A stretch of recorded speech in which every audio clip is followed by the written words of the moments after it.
esta ocasión aquí. Me da muchísimo gusto tener como expositor de la obra del pensamiento de Giorgio Agamben precisamente a Israel Covarrubias. Él es doctor en filosofía política por la célebre Universidad de Florencia. Entonces ya de origen tiene algo de maquiaveliano, que no necesariamente de maquiavélico, son cosas diferentes, y todos los sociólogos sabemos que no es lo mismo el maquiavelismo que la teoría inspirada en Maquiavelo. Entonces viene con una altísima formación filosófica y es especialmente productivo y creativo. Eso le ha llevado a la obtención de varios premios y a la publicación en diversos países incluso, ¿no? Es un especialista en filosofía política. Él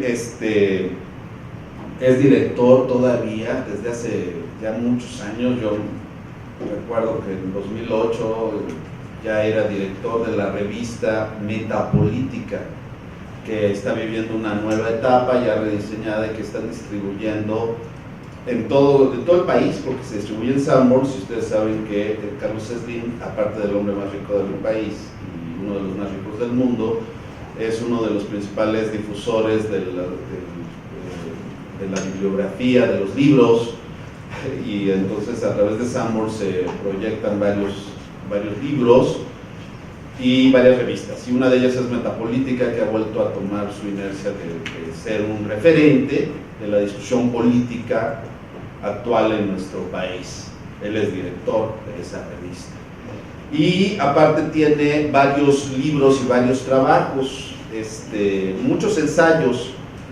Los más recientes, porque decía, es muy productivo, los más recientes son en Gediza, por ejemplo, Los espejos de la democracia, ley, espacio político y exclusión. Esto se publicó este año, a principios de este año, en Editorial Gediza, y coordina este libro, Figuras, Historias y Territorios, Cartógrafos Contemporáneos, Figuras, Historias y Territorios de la Indagación Política en América Latina. Él funge como coordinador. También tiene esa virtud de que congrega, convoca, tiene una gran capacidad de reunir discusiones, especialistas, trabajos, reunirlos en un todo coherente. Yo la verdad me lo acaba de regalar pero yo ya le había echado un ojo, ¿no?, a este libro, y veo que tiene eso que a veces no se tiene en los libros que son de muchos, que es la coordinación auténtica. Y pues sí puedo decir que el trabajo de Israel es real, de coordinación de los libros. Bueno, como ya dije, tiene una buena cantidad, a pesar de que es muy joven, tiene una buena cantidad de artículos y ensayos publicados en revistas nacionales, indexadas, y también internacionales, porque mantiene buenas redes de comunicación y de discusión política con el resto del mundo, a pesar de que, insisto, que es muy joven. El año que entra ya fue aceptado para hacer una estancia postdoctoral en el Instituto Raymond Aron en París, así que por eso me urgía que viniera aquí a hablarnos de uno de sus temas de especialización, Giorgio Agamben. Y esto es para hacer un comercial. En el libro, coordinado por un servidor, bueno, por mí, no por un servidor. Luego nuestra herencia colonial se traduce en nuestra forma de pensar, digo, de hablar, ¿no? No, Pensamiento Político Contemporáneo, que es este libro, trae un artículo de Israel Covarrubias, un ensayo precisamente dedicado a Giorgio Agamben. Así que ahí está el libro, y le doy la palabra al doctor Israel Covarrubias para que comience su exposición. Adelante.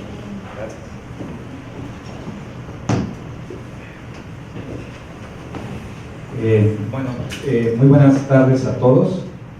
Antes de comenzar, como sucede en estos casos, quisiera agradecer a Gerardo la invitación, porque de hecho esta invitación me la había hecho creo que el año pasado, pero hubo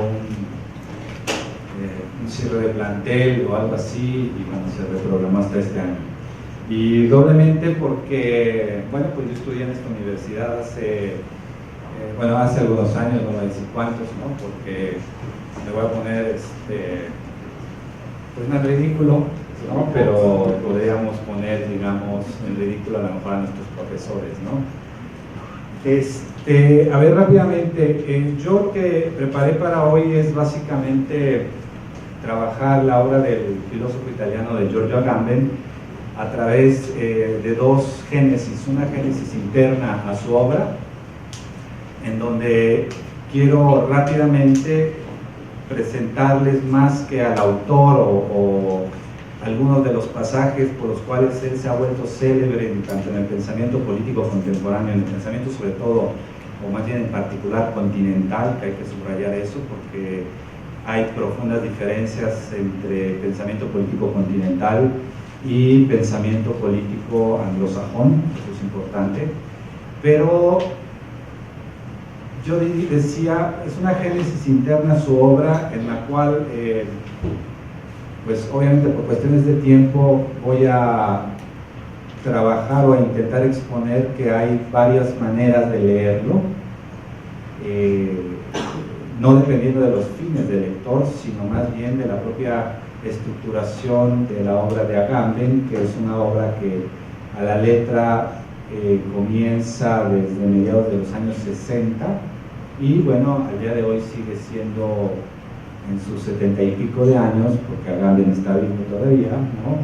Sigue siendo una de las principales obras discutidas, no nada más en la filosofía política y en la ciencia política contemporánea, sino también en ámbitos que en apariencia nada tienen que ver con las ciencias humanas y las ciencias sociales, como puede ser, por ejemplo, la crítica de arte, como puede ser incluso la cuestión sobre los debates médicos, ¿no? La ética médica hoy, incluso la cuestión sobre temas, por ejemplo, de lo que sería la reactualización de la razón de Estado, ¿no? En términos de las políticas de seguridad a nivel global.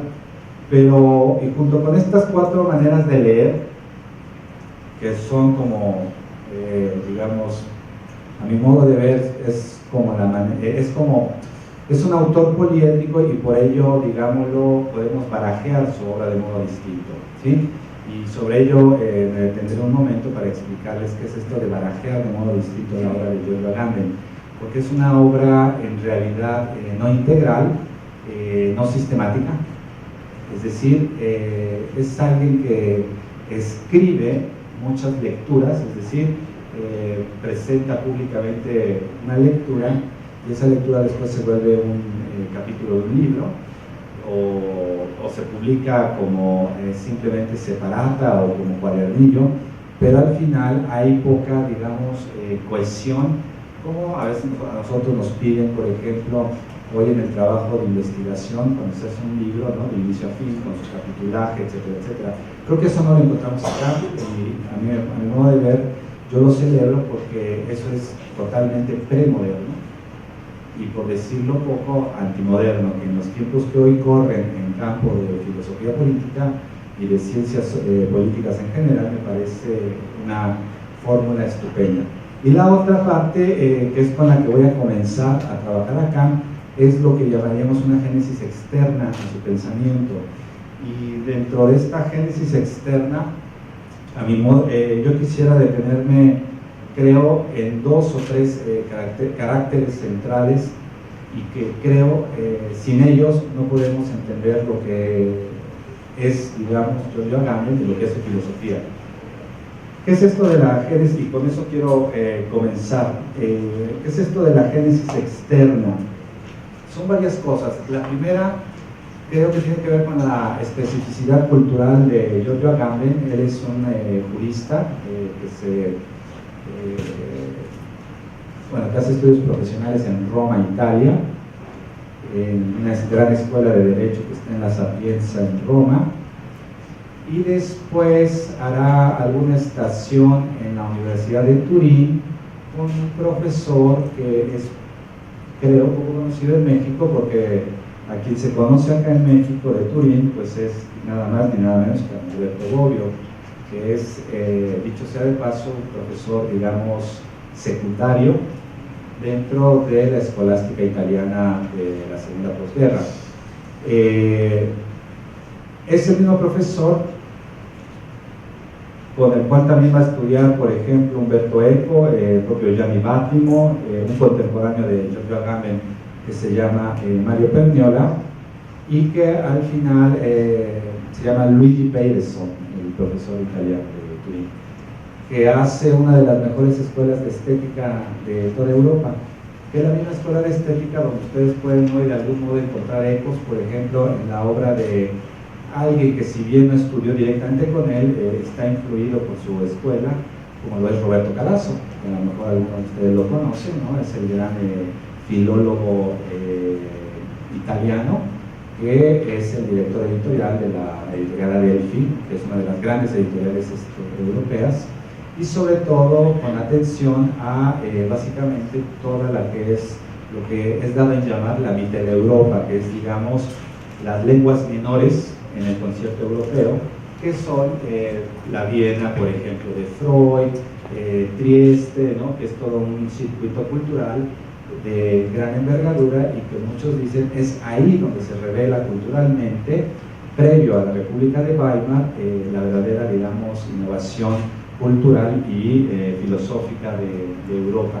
Entonces, ese es como un primer punto que no habría que descuidar, junto con lo siguiente. Son dos momentos importantes. Uno de ellos tiene que ver con que hoy se habla cada vez más de una suerte de Italian Theory para digamos, compararlo con lo que un filósofo, que se me va el nombre ahora, en los años 90 escribió un libro muy célebre que se llamó French Theory, que era un poco contar, digamos, las peripecias de algunos de los grandes filósofos contemporáneos franceses en las aulas de las distintas universidades en Estados Unidos. Particularmente le sigue la pista a gente como Jacques Derrida, a Gilles Deleuze y sobre todo a Michel Foucault, que, como nosotros sabemos, son tres grandes filósofos, o los tres grandes filósofos contemporáneos franceses, que tanto durante todos los años 80, bueno, Foucault más bien desde finales de los 70 y primeros años 80, porque muere en el 84, pero no así Derrida, literalmente hasta el año 2000, nunca dejó de dar clases en las principales universidades americanas. Y eso era muy interesante porque la filosofía francesa contemporánea, sobre todo la filosofía política, para muchos sectores, sobre todo para los sectores anglosajones, digamos, los convencionales, siempre supuso como una tomadura de pelo. Es decir, Derrida, por ejemplo, hoy los filósofos moralistas que están en universidades tipo Columbia, o en Chicago, o en Stanford, no deja de ser un payaso en el terreno filosófico. El punto es que me parece que el juicio está precedido por una ausencia de lectura del trabajo de Derrida. Entonces, pues es más bien un prejuicio, ¿sí? No tan distinto le pasa al propio Deleuze, quizá el mejor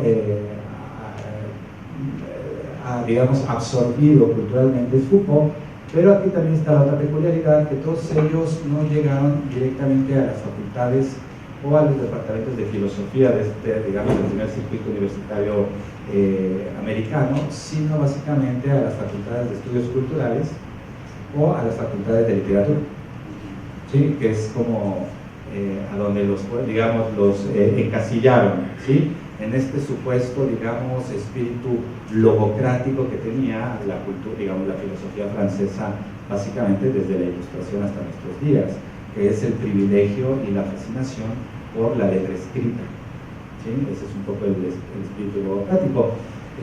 Ustedes pueden ver hoy el espíritu logocrático totalmente tergiversado y al mismo tiempo, digamos, no tergiversado, sino mal usado, pero con cierto espíritu de convencimiento, en todos aquellos que hoy pregonan institucional y no institucionalmente sobre las bondades del Estado de Derecho en México, ¿no? Como si decir Estado de Derecho, con eso fuera suficiente para que en un acto de magia el Estado de Derecho apareciera todos los días, a todas horas, en todas las calles, ¿no? Y en todas las regiones de este país, que es una total estupidez. Pero ese es, digamos, el problema de la logocracia, ¿sí? Yo les recomiendo, hay un libro de George Steiner, el crítico literario, que se llama precisamente así, Los Logócratas, ¿no? Es un pequeño volumen que publicó en el Fondo de Cultura Económica, donde empieza él a vincular que históricamente hay siempre una coincidencia entre el ascenso de una logocracia que está convencida de su dicho, de su palabra escrita, con el ascenso de ciertas formas de autoritarismo. ¿Sí?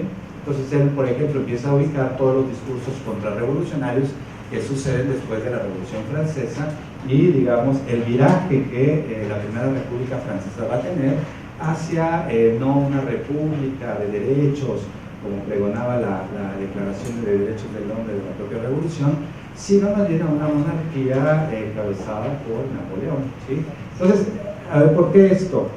Porque yo les decía, si durante los años 80 y los años 90 se hablaba de una French Theory, yo creo que después, particularmente del 2001, y ahorita veremos por qué eso, después de los ataques a las Torres Gemelas el 11 de septiembre, empezó con mucha fuerza, y ahí ustedes simplemente lo pueden corroborar con el número de traducciones que se han hecho, por ejemplo, al español, de la obra de algunos de los principales pensadores políticos italianos en los últimos 15 años, para constatar precisamente este interés, digamos, más allá de su propia caja lingüística, es decir, de su propio país, en lo que estaban produciendo teóricamente, ¿no? Entonces, después de 2001, apuntarán, por ejemplo, las traducciones, y una de las traducciones, sino además estos autores de la Italian Theory empezarán a escribir con más brío, y entre los cuales pues ustedes encuentran a Antonio Negri, que es como viejo conocido de muchísimos, ¿no? Sean marxistas, no marxistas, porque bueno, como ustedes sabrán si lo han leído, bueno, él viene precisamente de un marxismo, eso generalmente no se deja de lado, porque se estudia más su radicalidad, pero bueno, Negri viene de un marxismo católico, ¿no? Y que es medio vergonzoso, porque la zona donde él viene es una zona ultra conservadora, que es Pavía, que es la zona que está debajo de Venecia, y que es la zona actual donde abundan los fascistas, digamos, políticamente hablando, ¿no? O sea, es una zona ultra católica, y es una cosa chistosa porque le va a pasar lo mismo a Pierpaolo Pasolini, el gran escritor italiano, ¿sí? Que este año cumple 40 años de su asesinato, que viene de la misma zona, y entonces es como curioso, ¿no? Así como dicen, si el profesor es marxista o comunista, entonces, bueno, el hijo, más que capitalista, pues más bien se vuelve priista, ¿no? Así, ¿no? Acá sería, de origen son católicos, de un catolicismo muy rancio, un poco, digamos, así como León, Guanajuato, ¿no? O sea, como el occidente mexicano, ¿no? O sea, en términos del catolicismo histórico, que, bueno, digamos, todo lo que es la experiencia del sinarquismo tendría mucho, digamos, como su analogía. Venir de un contexto de ese tipo hace que todos estos, una vez fuera de la universidad, es decir, terminando sus estudios, se radicalicen. Algunos, digamos, se vinculen a grupos incluso armados, otros, pues básicamente desde sus trincheras culturales, como lo fue Pasolini, ¿no?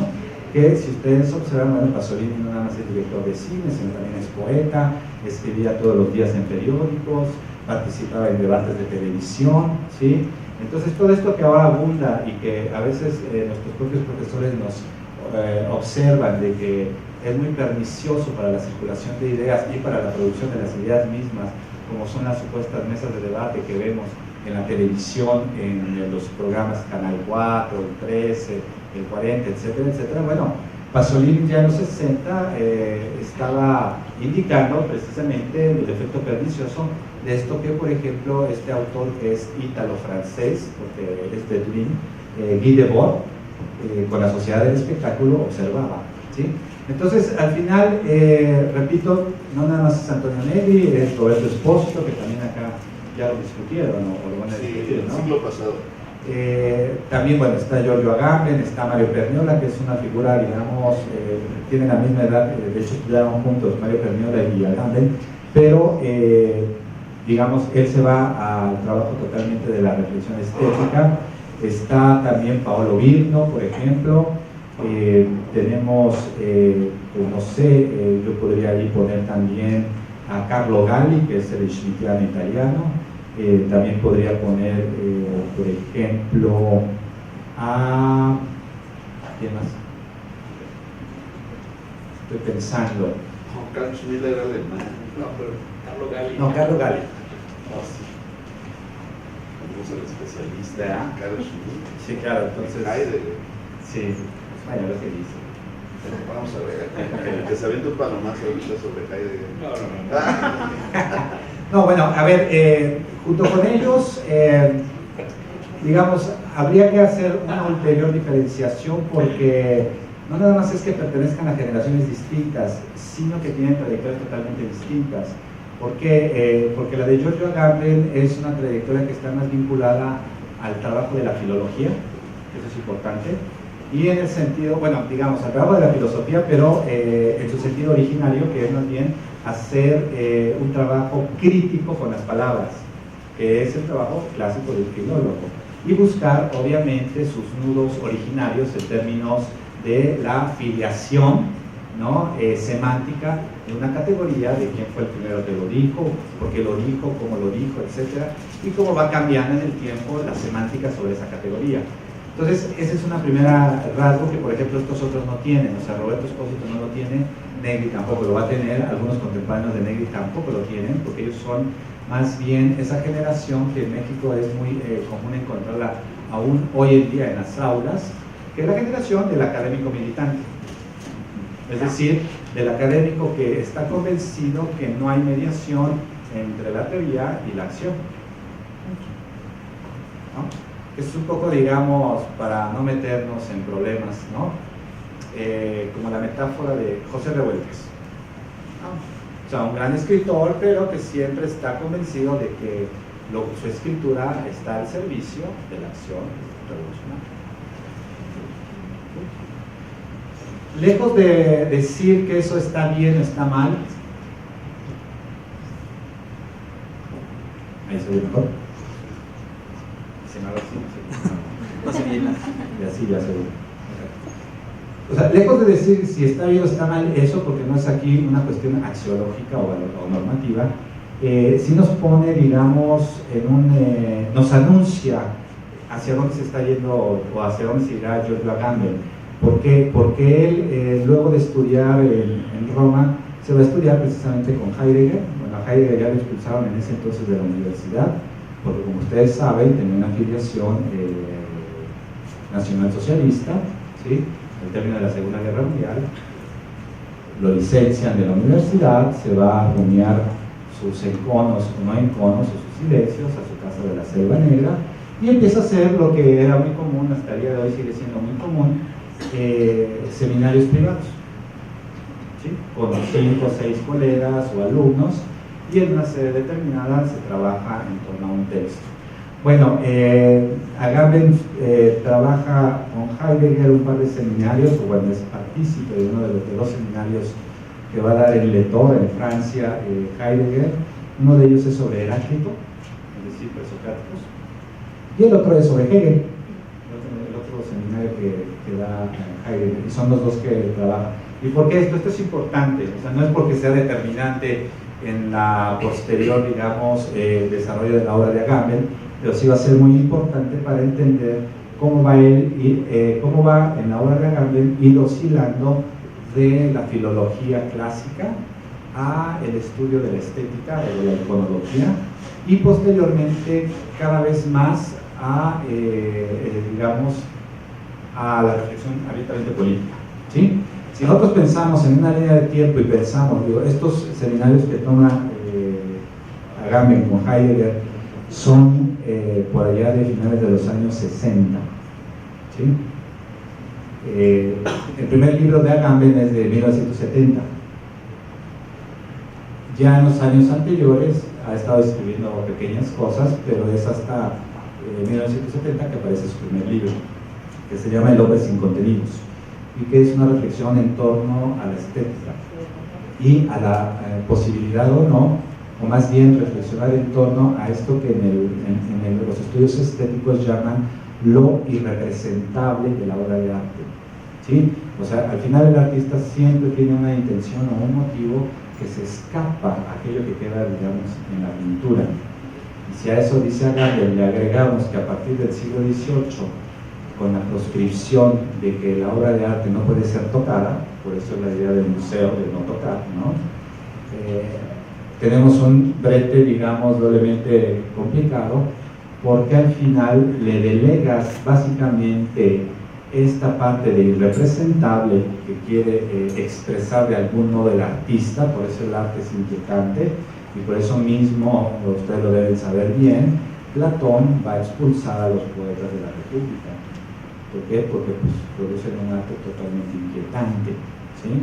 Entonces, bueno, esa es como la parábola, o sea, Agamben agarra más bien el camino de aquellos que han sido exiliados y no de aquellos que te enseñan hoy todavía la filosofía política más tradicional de las formas de gobierno en Platón, en Aristóteles, que obviamente es importante de conocer, pero tampoco te ayudan a entender los problemas, digamos, de una época. Y Agamben lo que tiene es, ahí siguiendo totalmente a Foucault, es una obsesión, y eso había que subrayarlo, una obsesión por construir una historia del tiempo presente, es decir, así como dice de Foucault, de que todas sus preguntas y todos sus trabajos genealógicos de Foucault partían de una obsesión por pensar el tiempo presente. Agamben en realidad está intentando estructurar un pensamiento, digamos, a caballo entre un mundo, digamos, un mundo académico y un mundo de pensamiento que está cayéndose, que es el mundo moderno, y algo que está apareciendo y que no podríamos llamar, que eso es acá también lo que habría que subrayar, simplemente como mundo posmoderno, porque Agamben es todo, puede ser un desmadre cuando escribe, ¿no? Repite a lo bestia, y ahorita lo voy a tener en eso porque más que ser, digamos, un plagio de sí mismo, como se dice hoy, es algo necesario, ¿no? ¿Por qué? Porque el que lo repite tiende a plagiar a otros. Es así de simple, ¿no? Y como sabemos, nosotros vivimos hoy, al menos en ciencias sociales en este país, en un mundo de plagiarios, ¿no? Hotel Colmex, ¿no? Otorga títulos de doctorado a tesis de plagiarios, ¿no? Y después dicen que no se dieron cuenta, que ellos no tienen la culpa, ¿no? Y bueno, no nada más el Colmex, la UNAM, el CIDE, pongan la institución que pongan, ¿no? O sea, hay un mundo de plagiarios, porque en aras de no repetirse, pues obviamente se quedan sin ideas y dicen, bueno, pues me prestas un poquito esta, otro poquito, y después, ay, pues es que nada más se me olvidó ponerle comillas, que no es tan grave, ¿no? Entonces, bueno, aquí yo en un momento voy a subrayar eso de que es importantísimo este juego que hace conceptual, ¿no? Le está repitiendo, que en apariencia se pensaría que está haciendo exactamente lo mismo, pero no. O sea, la repetición, o sea, cada repetición, cada vuelta al tema, lo que hace es construir una nueva salida de emergencia. Y eso es clarísimo en una de ya, cuando estamos en un momento, repito, a la génesis interna de su obra, en el ciclo de lecturas o de libros por los cuales se hizo muy famoso, que es el ciclo del Homo Sacer, ¿sí? Que hay una obsesión, y bueno, no nada más una obsesión, yo hasta podría adelantar, hay un cierto cinismo, porque es una provocación, me parece, de la casa de Agamben, que está repitiendo. Entonces, si uno lo va leyendo, de repente le empieza a sonar, ¿no? Esto yo ya lo leí en otro lado. Y entonces vas a buscar, y dices, claro, en el libro de hace 5 años, y entonces vas comparando y dices, bueno, hay párrafos iguales, pero los efectos que van a producir son distintos. Eso es importante. Entonces, bueno, lo que va a pasar en los años 70, cuando él termina de estudiar con Heidegger, bueno, estudiar es un decir, porque es totalmente un seminario, en general, los seminarios en Europa pueden ser de 3 horas. Es decir, cuando tú te inscribes en un seminario, no es como a veces acá nosotros nos inscribimos y hacemos un seminario todo un año. No. Son 2 días, 3 días y con eso se acabó, ¿sí? En realidad los seminarios son muy breves, los que da Heidegger, no más de una semana si no me equivoco, ¿no? Mira a Pablo porque digo, bueno, es el especialista, ¿no? Entonces... Y después él va a estar radicando durante los años 70 entre Italia, entre Roma, Venecia y París. Esto es importantísimo por muchas razones, por eso quería comenzar con esto de, así como en los años 70 y 80, en los años 80 y 90 hubo una French Theory en la recepción de ciertos filósofos contemporáneos en Estados Unidos, a partir de 2001 hay una Italian Theory que empieza a tener un gran éxito incluso en el mundo anglosajón, como pueden ustedes observar, al menos en el caso de Agamben, en las traducciones de sus obras al inglés, que las hace la Universidad de Stanford. ¿Sí? Esto no es dato menor. ¿Por qué? Porque la Universidad de Stanford es la universidad, digamos, comodín, todo el circuito de grandes ligas de las universidades americanas. ¿Sí? Entonces, bueno, está radicando entre, digamos, Italia y Francia, y con un grupo de escritores italianos, entre los cuales se encuentra Italo Calvino, ¿sí? Y van a configurar un proyecto de una revista que se titulaba, o que se iba a llamar simplemente Categorías Italianas. Esto es importante. ¿Por qué? Porque tanto Italo Calvino como Giorgio Agamben y algunos otros estaban convencidos que, a diferencia de las grandes tradiciones filosóficas europeas, como puede ser la alemana por un lado, pero por otro lado la francesa, digamos, la tradición filosófica italiana es minoritaria, o sea, es menor. ¿En qué sentido? No ha tenido el impacto que han tenido los grandes filósofos alemanes, ni hacia adentro ni hacia afuera, o sea, ni hacia adentro de su propio país, ni en el continente, y tampoco han tenido esto que los propios italianos le critican mucho a los filósofos franceses, que dicen los italianos que hacen filosofía di salotto, es decir, una filosofía para enamorar mujeres. O sea, que los franceses hacen una filosofía simplemente para enamorar mujeres, ¿no? Y parece que es cierto hasta cierto punto. Ahora, ¿por qué esto de las categorías italianas? Porque empezaron a estructurar, digamos, el proyecto de revista. Es un proyecto de revista que al final nunca tuvo lugar. O sea, se pusieron a trabajar 3-4 años en París. Italo Calvino, acuérdense, en los años 70, Italo Calvino muda su residencia, que estaba en Turín, la muda a París, ¿no? Agamben es profesor en un liceo, en una preparatoria, profesor de italiano, de eso vive, ¿no? Y está otro de apellido, se llama Claudio Rucafiori, que es el único que está en Roma, ¿sí? Entonces, idean la revista en categorías italianas. ¿En qué sentido? En categorías excluyentes. Por ejemplo, comedia, tragedia, ¿sí? Pesadez, levedad, ¿sí? Si ustedes ven el que es quizá el último libro que Juan en 18 me lo publicó en vida, Italo Calvino, son unas conferencias que va a dar a Nueva York, no, a Harvard. Son las famosas Norton Lectures, que también en su momento Octavio Paz las dio, Lacan también en su momento dio esas conferencias, Humberto Eco también.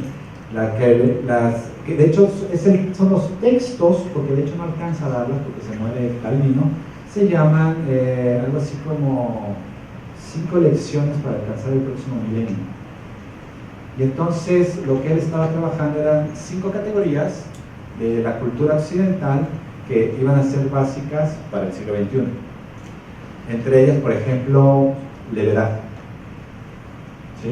Y entonces hace toda una teorización en 30 páginas de lo que supone la levedad, desde un punto de vista artístico, desde un punto de vista filosófico, desde un punto de vista literario, etcétera, etcétera, ¿sí? Y bueno, en esa misma tesitura, Agamben tiene un libro que no ha sido traducido al español, que se llama precisamente Categorías Italianas, ¿no? Agamben le había tocado precisamente trabajar con la dupla comedia-tragedia, y es ahí donde está, digámoslo, en esta génesis externa, como 2 momentos, y que es puramente contemporáneo e incluso biográfico del propio autor, y uno que es básicamente de la cultura italiana, por lo menos del Renacimiento a nuestros días, que es, repito, ser un pensamiento marginal. Dos, trabajar, que esa es una cosa importantísima. Los primeros grandes filósofos italianos van a trabajar mucho antes de que se construya Italia como nación. Entonces no tienen la, digamos, la presión del ethos nacional, de lo que llaman en inglés state building, ¿no? De la formación del Estado-nación. No la tienen, digamos, ni atrás, ni están pisándola, de tal modo que pueden trabajar con mayor libertad. ¿Sí?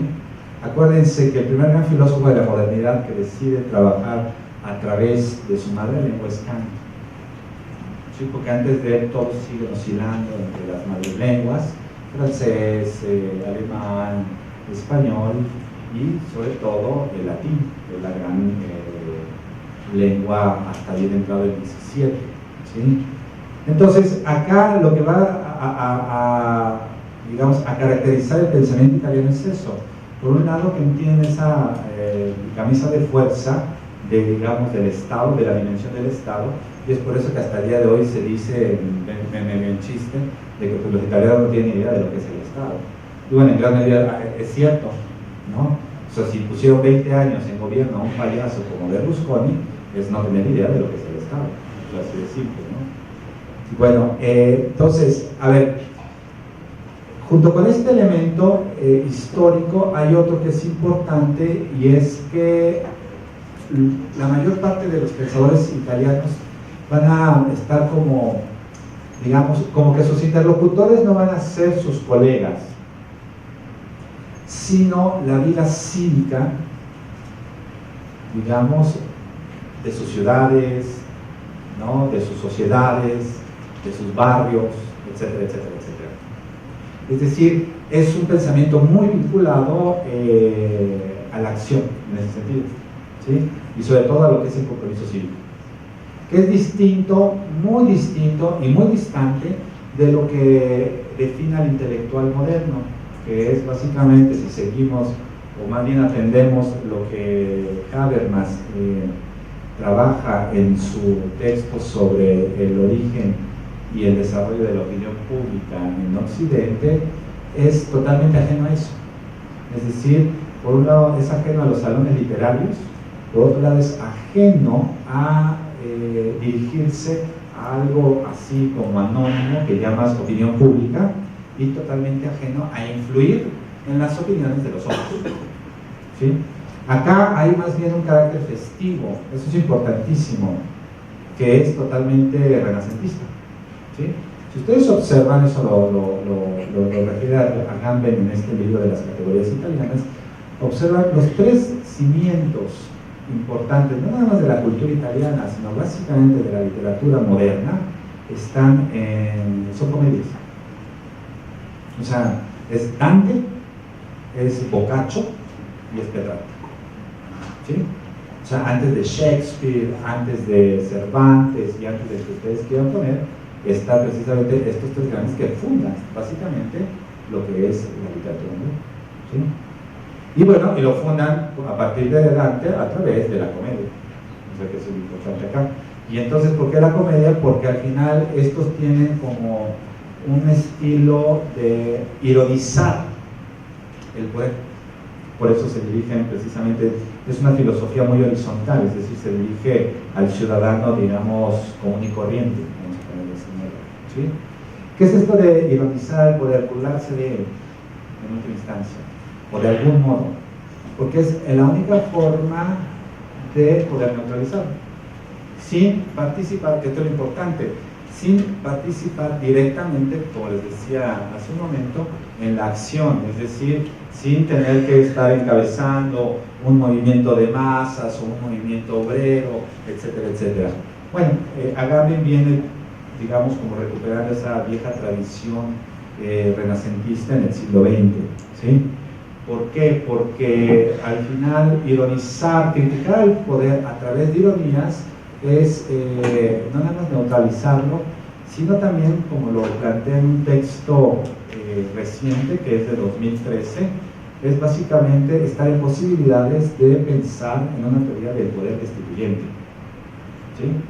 Que es totalmente ajena a, digamos, los contenedores analíticos de la modernidad, al menos en el caso del pensamiento político, que todos ellos, bueno, Negri tiene un libro básicamente que se llama Poder Constituyente, ¿sí? Que es básicamente cómo es que hacemos para derrocar al Estado y hacer otra cosa, ¿sí? O sea, esta idea de todavía hay posibilidades de recomposición después de un fenómeno, digamos, un proceso de decadencia del orden estatal en un momento determinado. Lo que Agamben dice es que no llegamos al límite, no es posible pensar en una recomposición, porque al final, si estamos pensando en la recomposición, estamos pensando de que todavía, digamos, desde un punto de vista normativo, se puede estructurar el futuro. Y dice, no, aquí no. O sea, aquí el futuro simplemente se agotó. En las experiencias, por ejemplo, en gran medida que vayan a Occidente, por lo menos hasta el 68, las grandes experiencias revolucionarias o de movimientos revolucionarios, etcétera, etcétera, etcétera. Entonces, este elemento es importantísimo porque va a estar presente no nada más en Agamben. Si ustedes leen la obra de Italo Calvino, aunque sea más conceptual, incluso en algún momento puede llegar a ser aburrida, está muy presente en toda la obra en toda la crítica cultural y la crítica al poder de Pasolini, la tienen presente. Acuérdense que Pasolini tiene todo en contra, ¿sí? Viene del Friuli, ¿no? Y el friuliano es así como un dialecto, digamos aquí tepito, ¿no? Así, tepiteño, ¿no? O sea, de baja monta. 2, contexto católico, ¿no? De este católico rancio, ¿sí? 3, es homosexual en un país católico, ¿no? 4, es comunista, pero tiene problemas con los comunistas, ¿sí? Porque es heterodoxo. Y bueno, y en realidad los comunistas, el Partido Comunista Italiano lo expulsa por gay, o sea, no por la diferencia ideológica, no, a los años 40 para afuera por gay, ¿no?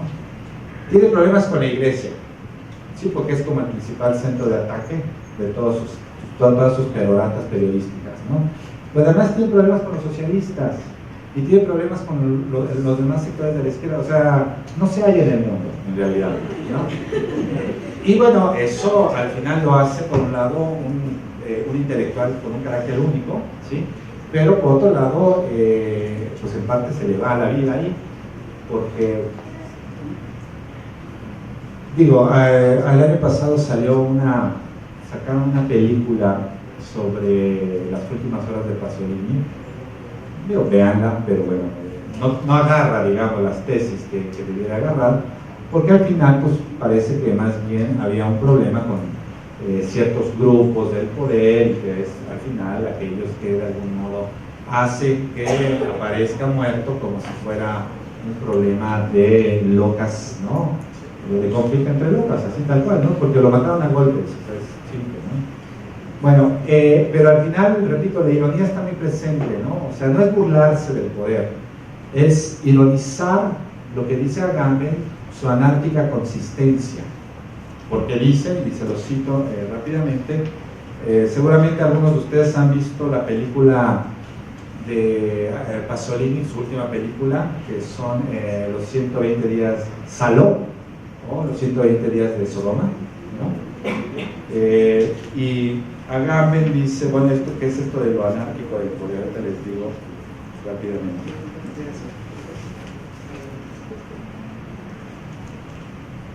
Dice Agamben, Pasolini en su última película hace que uno de los 4 amos de Saló le diga a sus esclavos, cita, la verdadera anarquía es la anarquía del poder, no la anarquía de aquel que quiere hacer la revolución o quiere derrocar al poder, ¿sí? Es por eso la idea que una cosa es hacer poder constituyente y otra es hacer poder destituyente. Dice Agamben, la época de las grandes revoluciones hacían poder constituyente. Entonces, obviamente, después de una revolución, lo primero que se hace es convocar a un constituyente, es decir, crear una nueva constitución, ¿no? De la cual se genera o de algún modo se funda una nueva república, ¿sí? Ahora, repito, no era simplemente burlarse del poder, sino neutralizarlo, y el caso más pop, porque es un caso pop, ¿no? digamos, de uso comercial sería Roberto Benigni, que yo creo que lo conocen ustedes, el actor italiano toscano, que dirigió, actuó, editó, musicalizó, ¿no? La vida es bella, con la cual lo premiaron con un Oscar, ¿sí?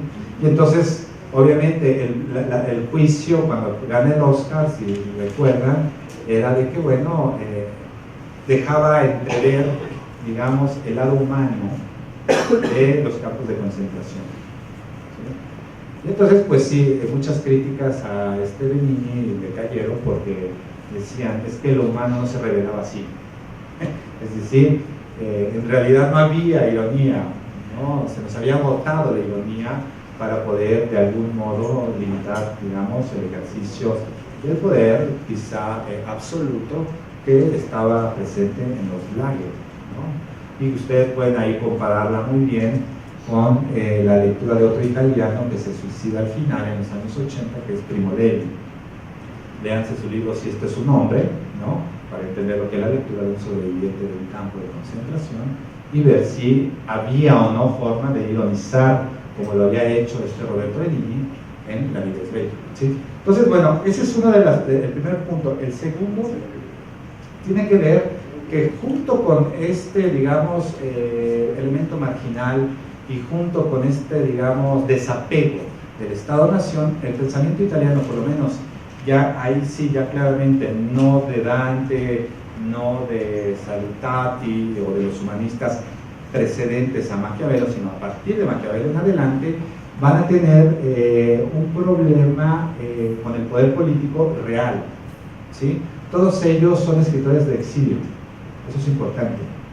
O sea, recuerden que Maquiavelo escribe El Príncipe cuando está proscrito de entrar a Florencia, y de hecho se lo dedica a Lorenzo de Medici cuando regresan los Medici a Florencia, al Principado, con esperanza de que pues, abran las puertas y le den chance de entrar otra vez a su antiguo trabajo de segundo secretario, ¿no? De la Cancillería florentina, que al final digo, está en el exilio, a ver, pero también en términos realistas es, bueno, digamos, aquí está Florencia, en Aguam Xochimilco, y el exilio estaba en Cuemanco.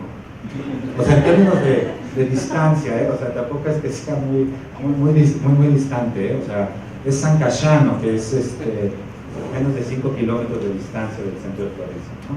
Pero bueno, supone simbólicamente un exilio, ¿sí? Bueno, y si ustedes van viendo, todos los grandes pensadores y escritores italianos, de Maquiavelo en adelante, todos ellos tienen esta condición, o son perseguidos o están exiliados, ¿sí? Campanella pasa 30 años de su vida en un calabozo, ¿sí?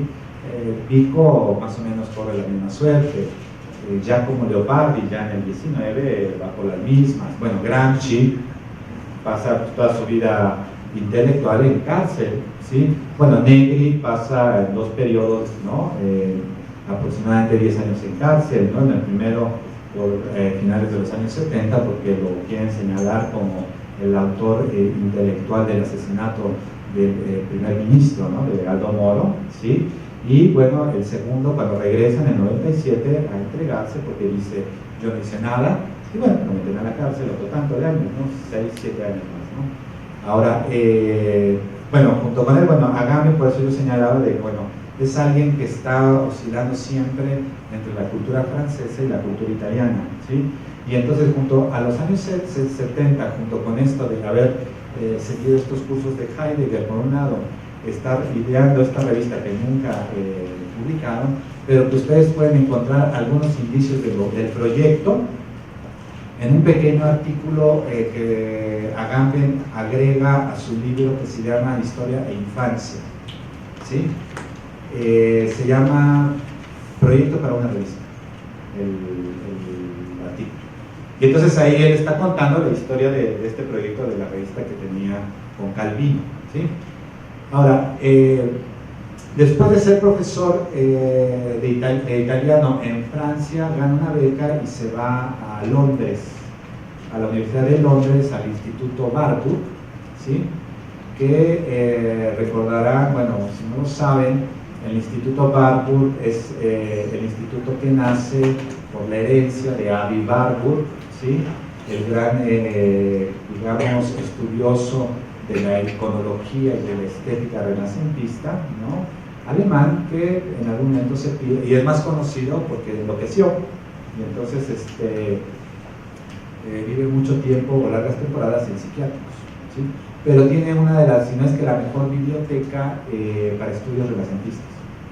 Digo, era un aristócrata alemán, o sea, no necesitaba el CONACYT, no necesitaba un contrato de la UAM, o sea, él era un estudioso porque no tenía otra cosa que hacer, ¿sí? Pero se volvió, repito, uno de los grandes estudiosos iconológicos del Renacimiento. Ahora, no, esto es interesante porque el Instituto Warburg estaba en Alemania y no recuerdo si en la Primera o en la Segunda Guerra Mundial lo sacan y se lo llevan a Londres, ¿sí? Pero es el instituto, por ejemplo, cuando estaba en Alemania, donde se formó Ernst Cassirer, ¿sí? Y toda su fenomenología, ¿no?, en torno a las formas simbólicas, es una herencia de su paso por el Instituto Warburg. Gente como Carlo Ginzburg, el gran historiador italiano de la microhistoria, se le debe mucho de su trabajo, de sus descubrimientos sobre el Renacimiento, de microhistoria, a sus largas temporadas en el Instituto Warburg. Algunos de los grandes, digamos, estudiosos contemporáneos de Maquiavelo, como son estos que llamaban la escuela de Cambridge, como son John Pocock, que tiene un libro hermoso que se llama El momento maquiaveliano. Bueno, él estudió ahí, en el Instituto Warburg. Quentin Skinner, que es de sobra conocido, el gran historiador de las ideas políticas, bueno, también estudió ahí. Y bueno, Agamben en el 73-74 se va, trabaja ahí y producto de sus 2 años como becario hace un libro que, a mi modo de ver, ya me estoy adelantando a esta segunda parte, a mi modo de ver es, y yo lo recomendaría así, como la puerta de acceso a su obra, que es un libro que se llama Estancias, ¿sí? Es un libro que publica en 1976, si no me equivoco, 76, 77 por ahí, ¿sí? Y que trabaja temas tan distantes, pero que ese es el tema digamos, ese es el método del Instituto Warburg, que pueden ir de la melancolía en términos de la bilis negra renacentista, de esto que para los escritores neoplatónicos en el Renacimiento es un humor incorpóreo, esto que después, por ejemplo, los grandes pintores de la modernidad, Dürer, Goya, etcétera, etcétera, van a retratar, ¿no?, como el genus o el ethos melancólico, y entonces el melancólico se pone así, ¿no?, y así como que mira a la nada, ¿no?, porque es la bilis negra, ¿sí?, es la bilis negra. Y bueno, eso se conecta con toda, no nada más en filosofía, sino también en medicina. Hasta el siglo XVI, acuérdense, el cuerpo no se abre, o sea, porque está prohibido, o sea, hay una prohibición, ¿sí? Da Vinci lo que hace es robarse cadáveres, ¿no?, de los panteones y empezar a abrir cuerpos junto con otros renacentistas para entender cómo funciona y si esto de la bilis negra puede localizarse en algún punto al interior del cuerpo. ¿Por qué bilis negra? Porque se decía, ¿no?, que supuran un líquido negro. Y que bueno, la melancolía después pues es lo que ahora un psiquiatra podrá llamar, es maníaco depresivo, ¿no?, o bipolar, ¿no?, o lo que ustedes quieran, ¿no? Hay como una tipología muy grande. Pero bueno, ese me parece que podría ser la primera gran puerta de acceso a la obra de Agamben, estudiar ese texto, que además trabaja, y de hecho, no, es 76 el texto. ¿Por qué? Porque el libro se lo dedica a Heidegger, que es el anímico de Heidegger. Entonces, tanto le dedica a este tema de la melancolía o la bilis negra renacentista, como el tema del fetichismo, que es un tema central para todo el pensamiento del siglo XIX. Marx, al final, trabaja mucho todo el fetichismo, ¿sí? Y no nada más Marx, Freud lo va a trabajar también, digamos, la criminología también lo va a trabajar, es decir, los grandes sistemas de categorización positivos del siglo XIX van a trabajar el fetichismo en su sentido negativo, porque acuérdense que el fetichista es el que hace un uso totalmente inapropiado de las cosas, ¿no? Entonces se excita con un zapato, ¿no? Con un cinturón, con la tela, ¿no? Es decir, con el olor, ¿no? Es decir, hace un uso totalmente inapropiado de las cosas, ¿sí? Y bueno, los sistemas de clasificación como la criminología, como el pensamiento jurídico, como el Estado de Derecho que nace en el siglo XIX, pues obviamente van a prohibir o van a, digamos, proscribir esto que está floreciendo en el siglo XIX, que es, digamos, el fetichismo como forma de vida, ¿sí? Entonces, bueno, es un texto que al final lo que quiere de algún modo referir a Agamben es hacer toda una problematización en torno a los dispositivos a través de los cuales se tuerce o se reproduce lo que se llama la ley. Sí, que esto es importantísimo. Y a mi modo de ver es como una de las grandes contribuciones de Agamben al pensamiento político contemporáneo, que dicho sea de paso se dedica poco a discutir y analizar la ley, ¿sí? ¿Por qué? Porque se ha vuelto un dominio subsidiario básicamente de los politólogos y de algunos sociólogos políticos, que cuando uno les dice ley, entonces dicen, claro, güey, legalidad, ¿no? O sea, código penal, código civil, ah, sí, no, yo me casé, ¿no? Pues, ahí está la ley, ¿no? Ah, el policía, la sirena. Sí, dice, no, espérate, o sea, esa es su realidad más inmediata. No digo, lo caricaturizo, pero en realidad no es tan tanta que la caricatura, ¿eh? Ustedes digan a un politólogo estándar que es para él que defina la ley, y dice, claro, una cosa es el derecho que está en la Constitución, otra cosa es la ley, legalidad, ¿sí? ¿No? O sea, gobierno de la ley, como dice Bobbio, ¿no? Es mejor el gobierno de la ley que el gobierno de los hombres, ¿no? Entonces uno dice, bueno, es una estupidez, porque la ley no puede gobernar. Pues quienes gobiernan son hombres, punto. ¿Sí? Ahora, es una gran contribución, ¿por qué? Porque creo que los dos únicos o tres filósofos contemporáneos que han insistido mucho sobre cómo es que se estructura en términos originarios la ley son, por un lado, Walter Benjamin, por otro lado, Hannah Arendt, ¿sí? Y Hannah Arendt me parece que muy tímidamente, sobre todo Arendt en su texto que se llama ¿Qué es la política? Y quizá es un autor que también no ha tenido la fortuna, al menos en México, como se esperaría, que es Leo Strauss, ¿sí? Y a mí, para modo de ver, Leo Strauss tiene toda una... O sea, él mira el mundo antiguo, pero lo mira a través de cómo lo van a estructurar cuatro grandes modernos, es decir, Maquiavelo, Hobbes, Locke y de refilón, porque no lo agarra muy bien, lo hace como menor, Spinoza, ¿sí? Pero la atención que tiene Leo Strauss en su obra por el mundo antiguo es básicamente cómo es que se estructura algo que llamamos hoy orden, y cómo al final el orden tiene que ver con esta función que cumple la ley para determinar lo posible de lo imposible, lo prohibido de lo no prohibido, y volverse un punto ciego, límite de aquello que puede o no desarrollar una sociedad en una época determinada, ¿sí? En el caso de Benjamin, bueno, en realidad hay muchos pasajes de su obra, pero uno donde claramente hace una alusión a una preocupación por la ley es el de Para una crítica de la violencia, ¿sí? Entonces, es ahí donde me parece que mejor articula Agamben su texto, porque la melancolía, para gracia o desgracia de muchos, se va a volver casi un dominio de los psicoanalistas en el pensamiento contemporáneo. Y está bien, pero no es, debo decir que no solo los psicoanalistas se ocupan de estudiar la melancolía, los filósofos pues desde el Renacimiento al día de hoy se han ocupado. Digo, en México tenemos a Roger Bartra, que tiene ahí un par de ensayos bastante buenos sobre la melancolía. No este ensayo que escribe en los años 80, que es menor, que se llama La jaula de la melancolía. No, ese no. Además es muy menor, ¿sí? Y de melancolía tiene muy poco. Pero tiene un par de ensayos sobre la melancolía en el siglo de oro español, publicados en Anagrama, y después uno que se llama La locura de los ángeles, en pretextos, que están muy buenos, ¿sí? ¿Por qué todo esto?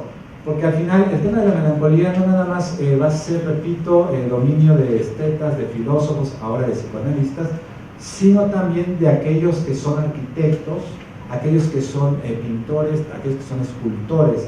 El barroco es una respuesta al vacío de la melancolía, ¿sí? Uno ve el barroco todo abigarrado, ¿no? Todo saturado, colores, formas, etcétera, pero no es sino una respuesta a un vacío, ¿sí? Y bueno, es obvio, un vacío que no se puede, es incolmable, y es por eso que bueno, el barroco lo intenta llenar hasta con el frutero de la mesa, ¿no? Vayan a Puebla, ¿no? Un poco, o sea, es el barroco mexicano, ¿no? Bueno, esa es como, a mi modo de ver, la que yo seguí, digamos, como ruta de acceso a los textos de Agamben. Y de ahí uno puede ir jugando con los otros dos grandes textos que trabajó en los años 70, que es repito, El hombre sin contenidos y Infancia e Historia, que es del 78. Después, en los años 80, hay un giro significativo de su filosofía, donde ya es muy, muy claro no nada más su deuda, sino su influencia con Heidegger. ¿Por qué? Porque durante todos los años 80, y no nada más él, sino ahí se monta en un cierto estado, digamos, de ánimo filosófico en Italia, que no es el de Francia, y verán por qué, para pensar esto que llamaríamos una filosofía de lo negativo. ¿Sí? Esto es importante. Que, ojo, esto de la filosofía de lo negativo no tiene nada que ver con posmodernidad, porque es ahí donde se dice, claro, lo negativo, nihilismo, ¿no? Hace esquina. Yo creo que no. O sea, una filosofía de lo negativo, en el caso, por ejemplo, de Agamben, y tiene un libro del 82, 83 que se llama El lenguaje y la muerte, si no me equivoco, ¿no? Sí, El lenguaje y la muerte, un seminario sobre el lugar de la negatividad. Sí, que es un texto sobre Heidegger. Básicamente, Agamben lo que quiere hacer ahí es preguntarse por los infundamentos de los fundamentos de la metafísica. Y al final dice, la constatación es siguiente: no es simplemente de que aparece el vacío o la nada, sino simplemente es que es el infundamento lo que funda precisamente la metafísica. Y entonces, si nos damos cuenta de ello, tendríamos ya que dejar toda esta parte del esencialismo filosófico, ¿no? O del sustancialismo filosófico, que ya en su momento no nada más Heidegger, sino antes de él, por un lado, Wittgenstein ya lo había revisado, ya lo había trabajado, y anterior al propio Wittgenstein, también Nietzsche lo había trabajado, ¿sí? De algún modo, Nietzsche, con esto que Eugene Fink, el otro gran pupilo de Heidegger, llamaba, o así lo refería, ¿no? La filosofía de Nietzsche, como una ontología negativa de la cosa.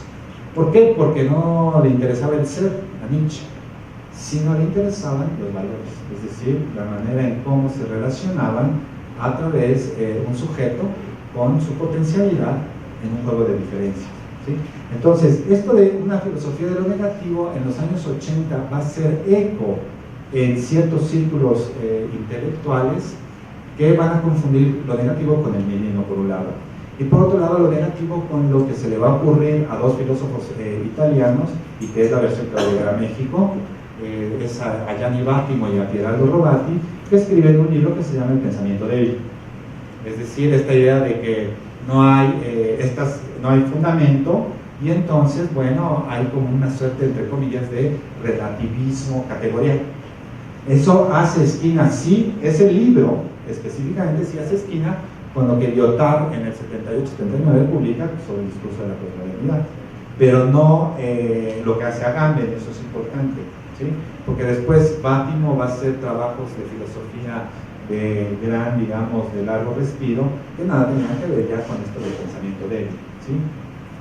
Ahora, eso del pensamiento débil, incluso, por ejemplo, en la versión más sociologizante, va a ser mucho de la contribución que hace Niklas Luhmann cuando está reflexionando en torno a la comunicación al interior de los sistemas sociales, ¿sí? Porque Vattimo y Robati lo que dicen es, bueno, digamos, la debilidad de las estructuras para defendernos, digamos, al interior de una época en torno a esta desuniversalización de los grandes relatos, tendrá que ver básicamente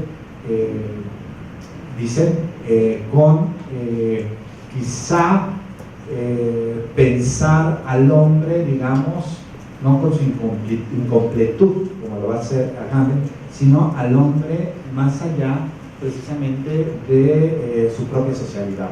Y es por eso que la comunicación para Bátimo va a ser importante.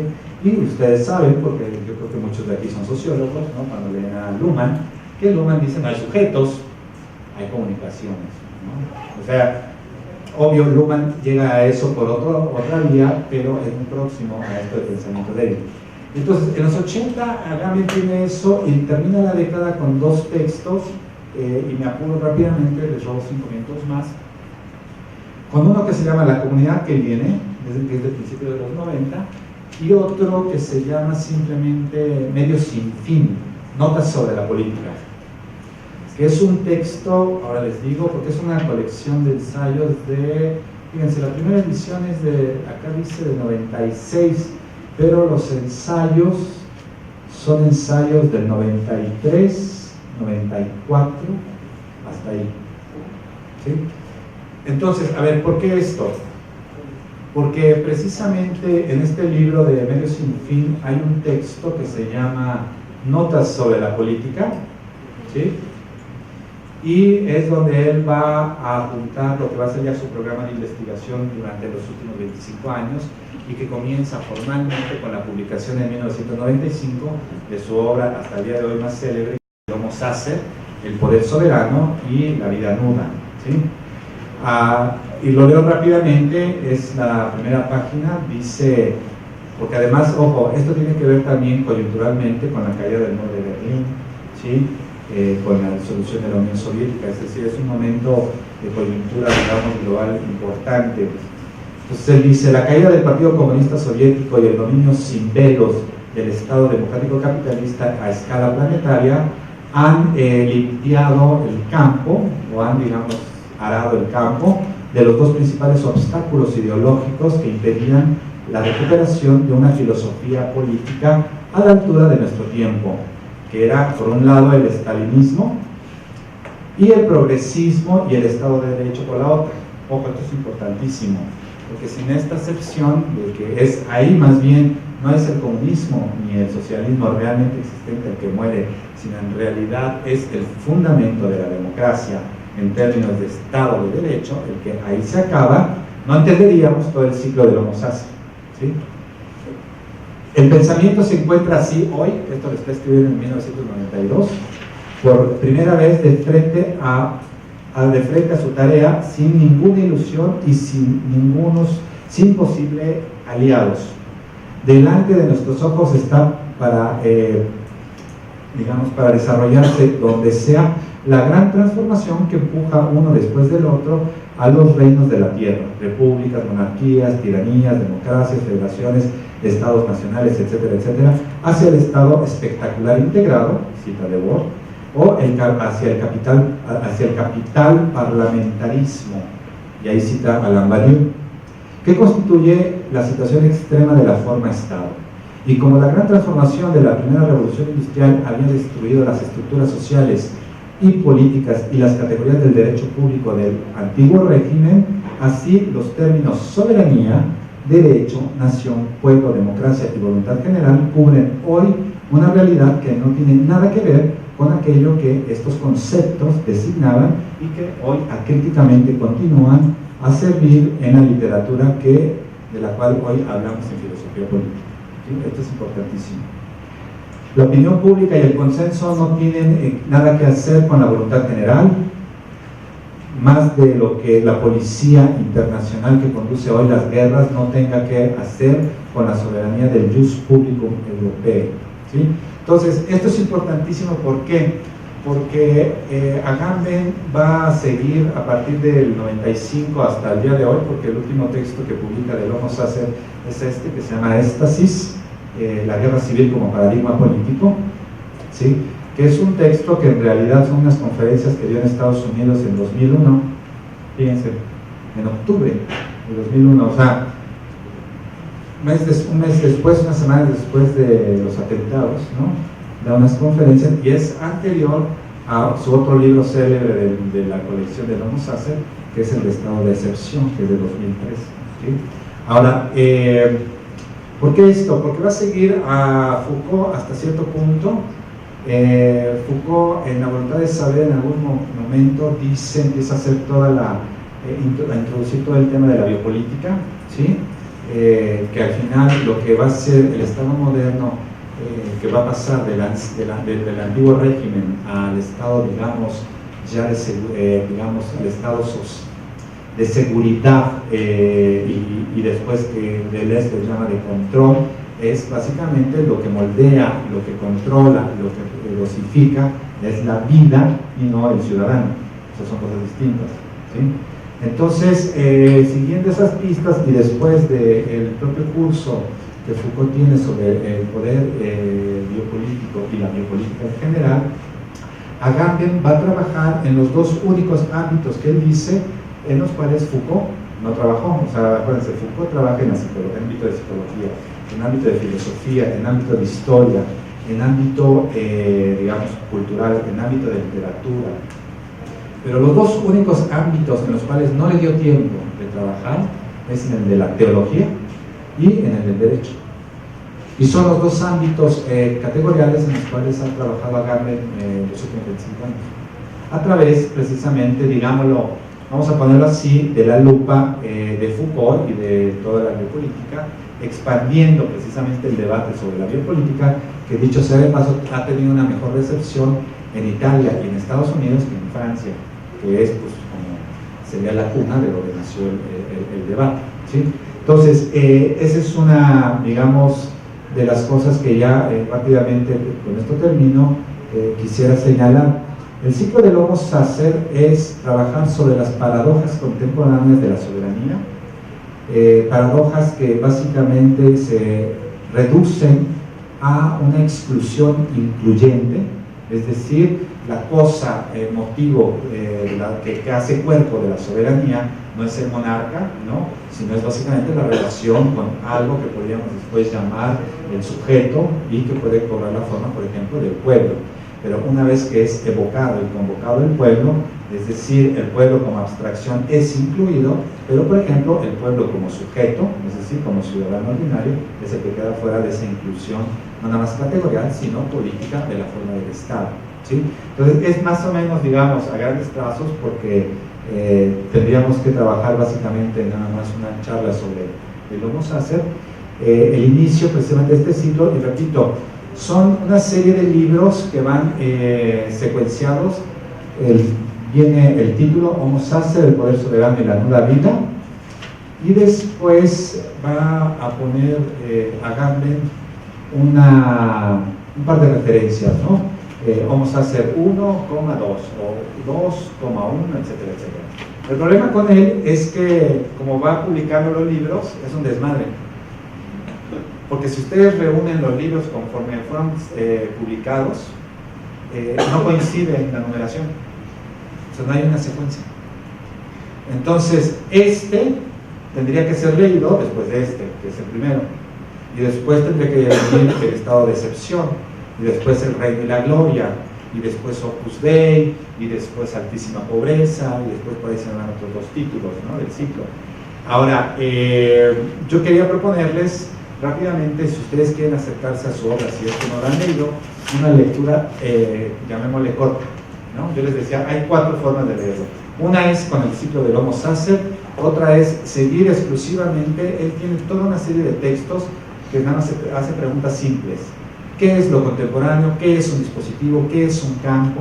¿Qué es un pueblo? Ustedes vayan extrayendo esos textos de su obra, qué es una orden, etcétera, etcétera. Hay como 8 o 10, y con eso tienen una idea también de otro ángulo de su obra. Esa sería otra lectura. La tercera que yo les proponía era a través del libro Estancias, y de ahí pueden dinamitar mucho.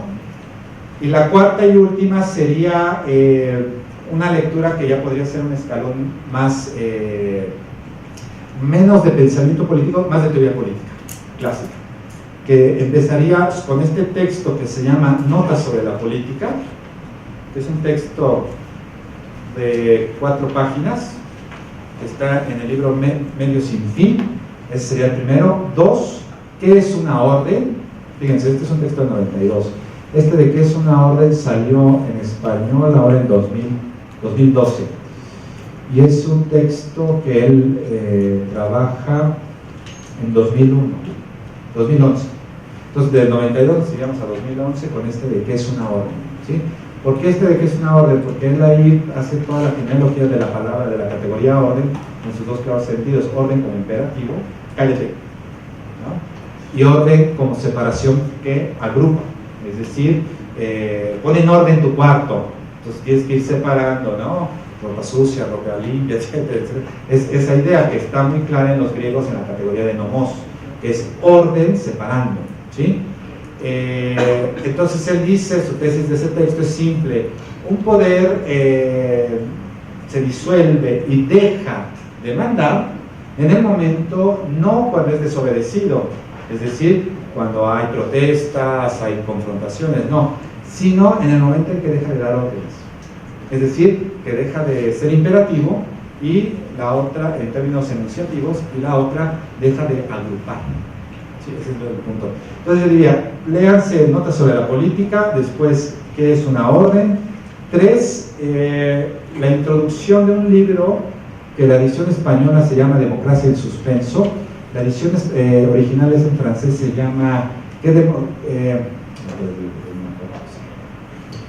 llama Democracia en qué estado. Se llama así la edición que publica la editorial La Fabrique en Francia en 2009. Y le piden a una serie de pensadores políticos una pregunta simple: ¿es posible hoy seguir hablando de democracia? Y si es afirmativa la respuesta, ¿en qué sentido sí podríamos seguir hablando de democracia? Y entonces el primer texto es de Agamben, que se llama Notas preliminares sobre el concepto de democracia, ¿sí? Entonces es un texto de 3 paginitas donde está haciendo todo un alegato en torno a que hay una confusión histórica en torno a la democracia, porque dice, por un lado, designa una forma de constitución del Estado, y ahí hace toda una lectura sobre Aristóteles, y por otro lado, designa una técnica de gobierno. El problema es que históricamente una forma de constitución y una técnica de gobierno nunca coinciden, y ese es un problema para la democracia contemporánea, que está obsesionada que si se vuelve, como hoy lo vemos, puramente técnica de gobierno, en realidad estamos haciendo forma de Estado en términos constitucionales, y eso no es cierto, ¿sí? Entonces, bueno, yo diría, sigan con ese pequeño texto, que sería la tercera. La cuarta, que se llama Para una teoría de una potencia destituyente, esta conferencia que les digo que es de 2013, que dio en Grecia, en Atenas. Esta la encuentran en internet, o sea, póngala así, Para una teoría de la potencia destituyente, y ahí la encuentran. Esa sería la cuarta. Y la última, la primera parte, el primer capítulo de su libro de Éstasis, la guerra civil como paradigma político, que son 10 páginas, y también ya encuentran la traducción, ahí medio piratona, pero ya está, en internet, ¿no? Esa es una lectura muy de política así actual, con estos textos. Creo que nos mete incluso para pensar lo indecible de la propia política democrática hoy, como puede pasar en nuestro país en algunas, digamos, de sus vertientes más recientes, por ejemplo, con el tema de las desapariciones. Yo creo que podríamos tener aquí elementos teóricos significativos para poder, digamos, embatirlos, o sea, para poder construir un campo de inteligibilidad para pensar nuestro presente. Bueno, aquí me quedo.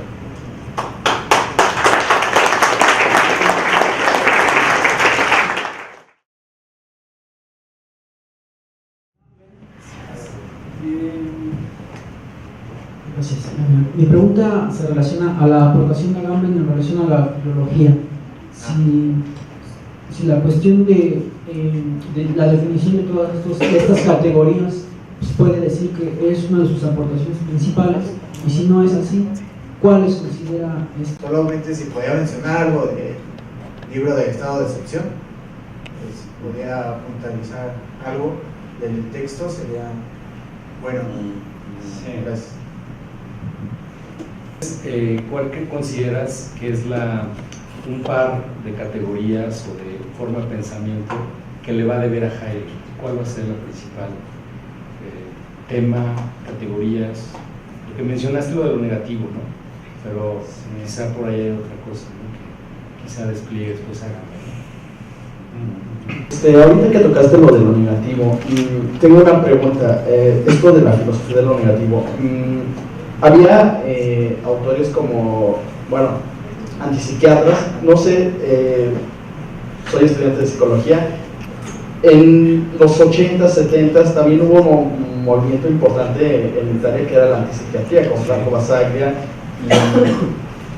Hay un libro que se llama Crímenes de la Paz, donde plantean precisamente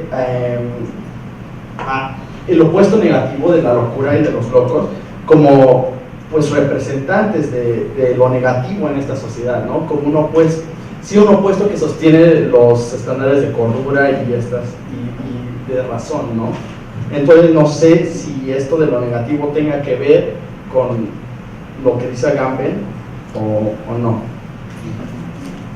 Un poco si nos pudieras como orientar o echar luz sobre justamente lo que tiene que ver con el ciclo, ¿no? Sobre el apoyo para el razonamiento sociológico de entender formas sociales desde el pensamiento agambeniano, así como desde George Agamben podemos entender o pensar formas sociales en particular. Mi pregunta es, o más bien, si nos puedes hablar un poco más acerca de la democracia en suspenso.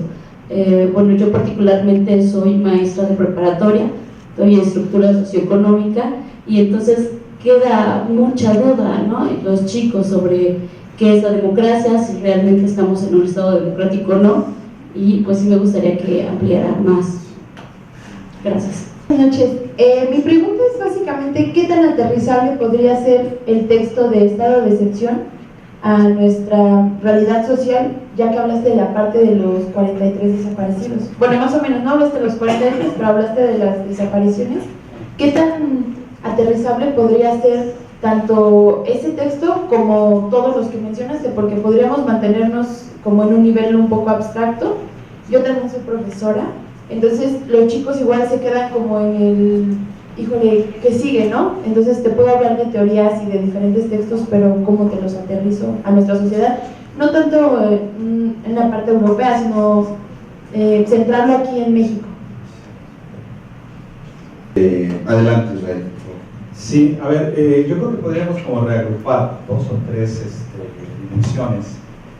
Primero, esto del aterrizable es interesante. Pues yo creo que México es una sociedad no aterrizable, no digo, es que ese es el tema de lo crítico de las situaciones, digamos, lo hegelianamente de la posibilidad, ¿no? O sea, de las prácticas de los sistemas de creencia, ¿no?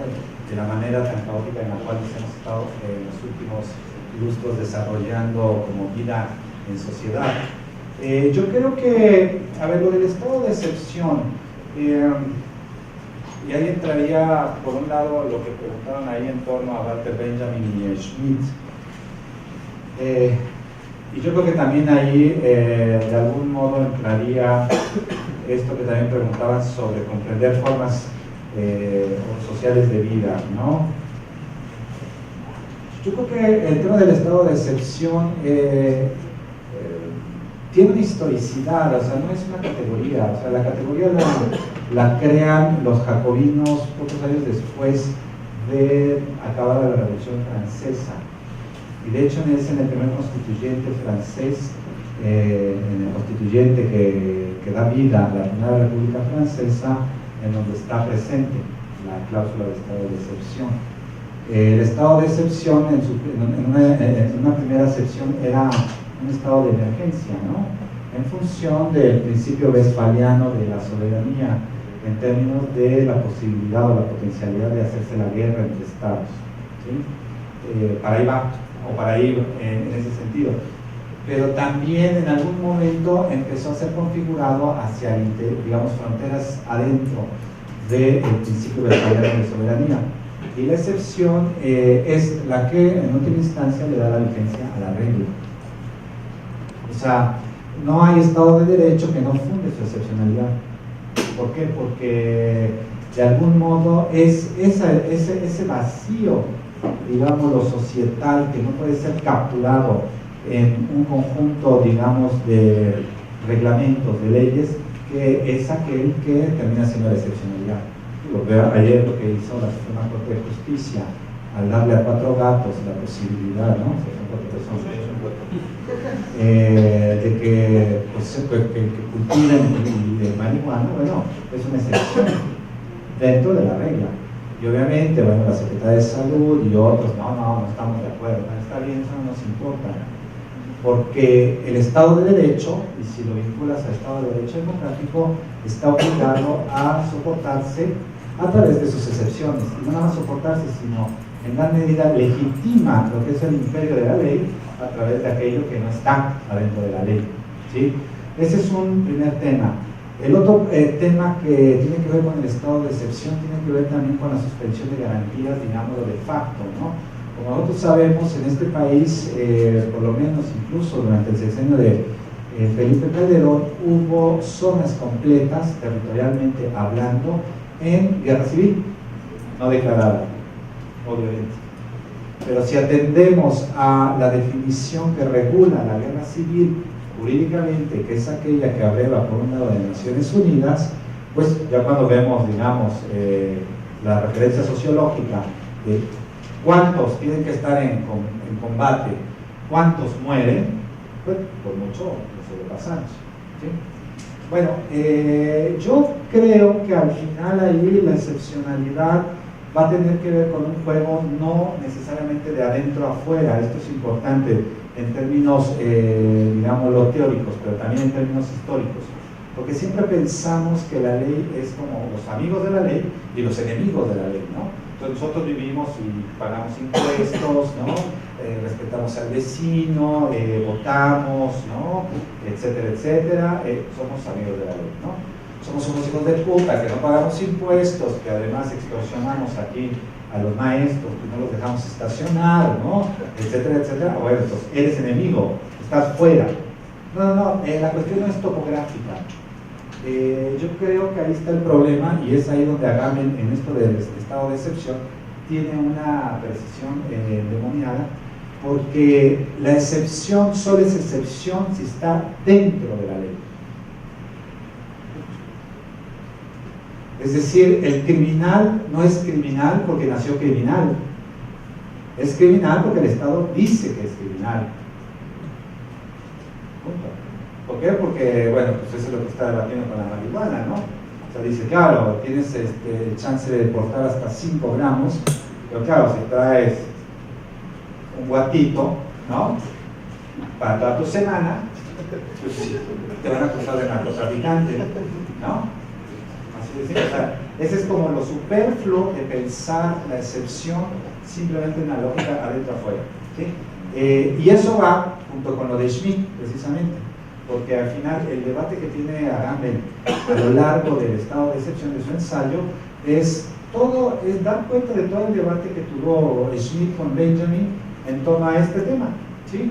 En torno, por un lado, al tema de la violencia pura o divina, que no instaura o no funda el derecho, ¿sí? Y por otro lado, la crítica a lo que era el mito de la violencia revolucionaria a la Sorel, ¿sí? De que es necesaria una dosis de desmadre, ¿no? De caos, de muerte, porque de algún modo, era lo que yo les decía, de algún modo, después de eso se revela o se recompone o nace un nuevo Estado.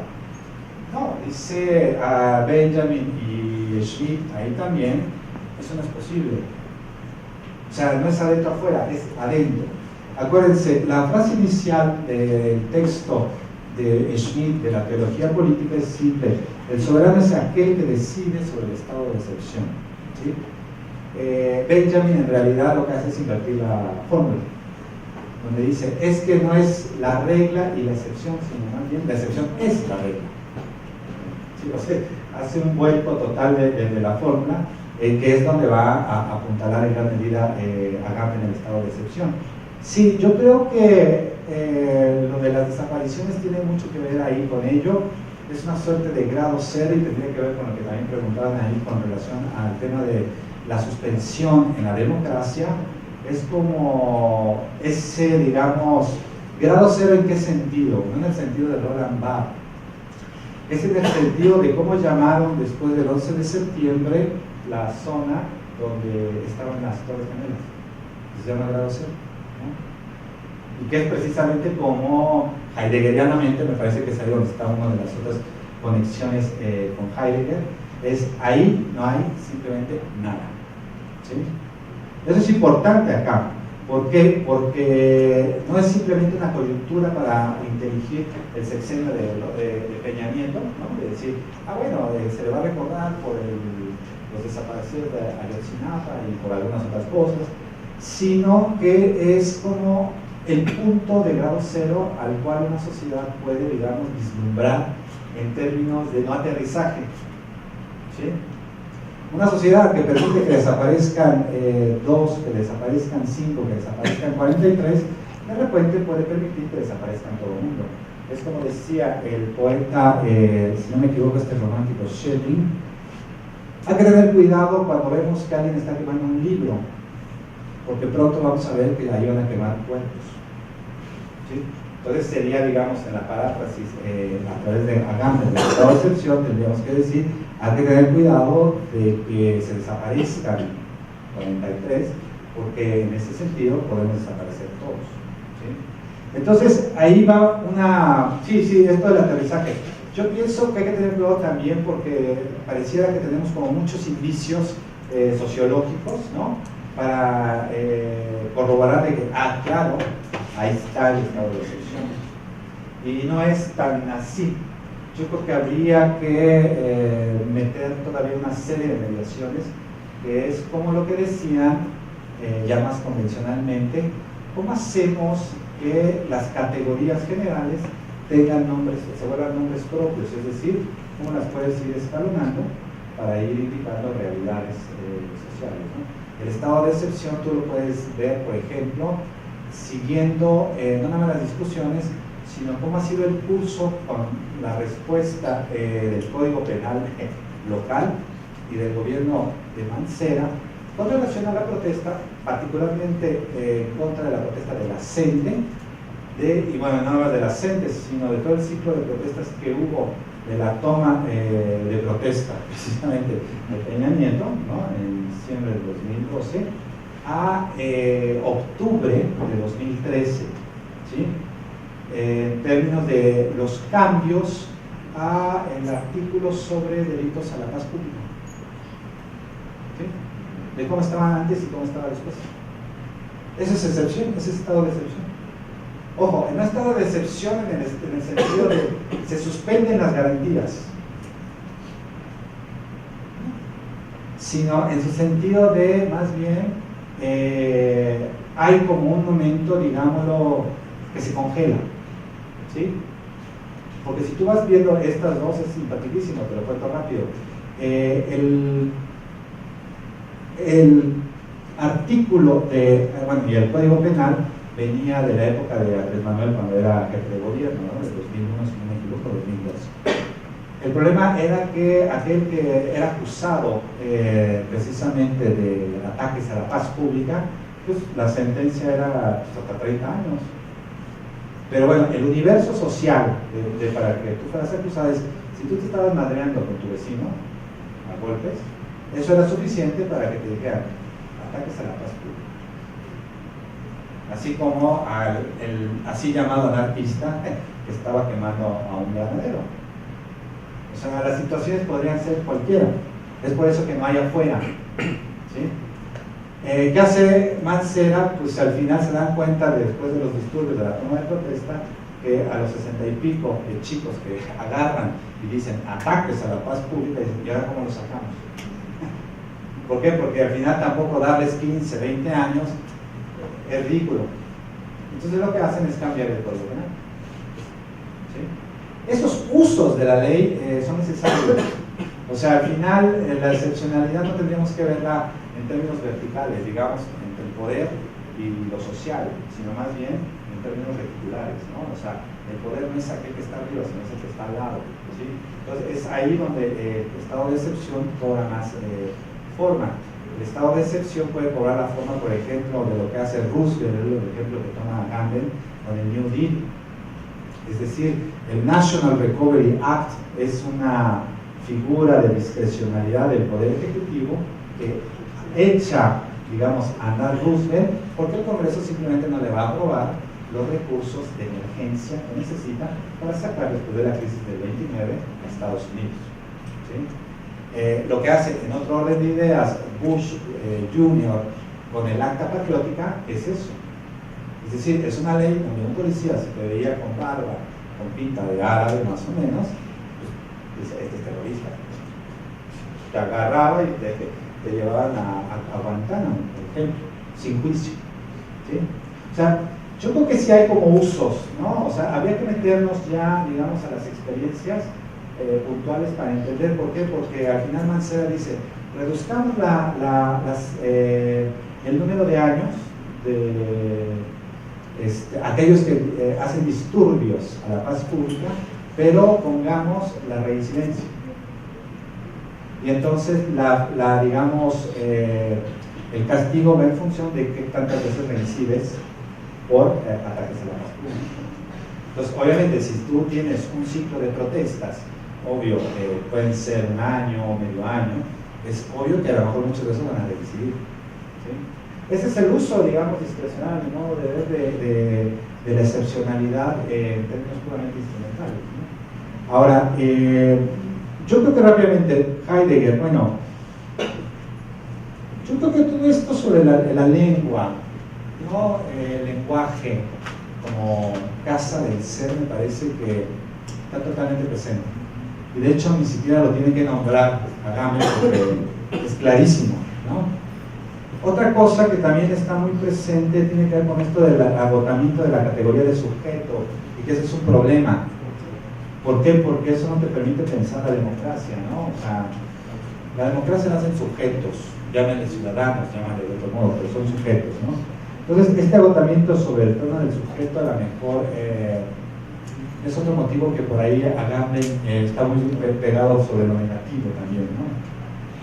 Y bueno, a ver rápidamente ya, y con esto termino, que había otra cosa por ahí. Sí. Además de Walter Benjamin y Carl Schmitt sobre el estado de excepción, yo creo que Agamben está discutiendo con un contemporáneo de él, que es Derrida, que al tiempo que Agamben está pensando todo este tema del estado de excepción, Derrida está pensando el tema, por ejemplo, de las políticas de la amistad, es decir, está regresando a una lectura Heidegger por un lado y una lectura de Schmitt, ¿sí? Y está pensando precisamente esto, que una vez caído el comunismo, el muro de Berlín, pues en realidad no es que la democracia a la Fukuyama sale triunfadora de la guerra ideológica, sino al final ese es su problema, es decir, su soberano. Entonces al final el enemigo de ser algo que está afuera es algo que está dentro, ¿sí?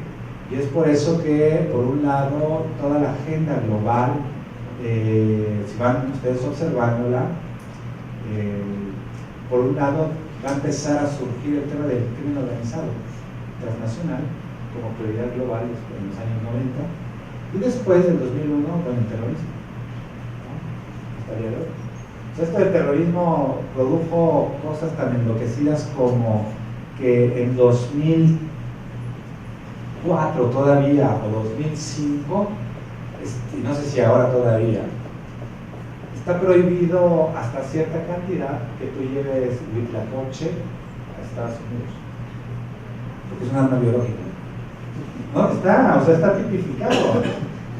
Entonces uno dice, oye, pero pues es que voy para las quesadillas, ¿no? Es un arma biológica, ¿no? O sea, tú, a diferencia de los que fuman marihuana, que nadie ha muerto de sobredosis de marihuana, tú dale a alguien oblígalo a una sobredosis de huitlacoche, es tóxico, es un grupo. No, eso es ridículo. Pero bueno, esos son los usos históricos del estado de excepción. Totalmente.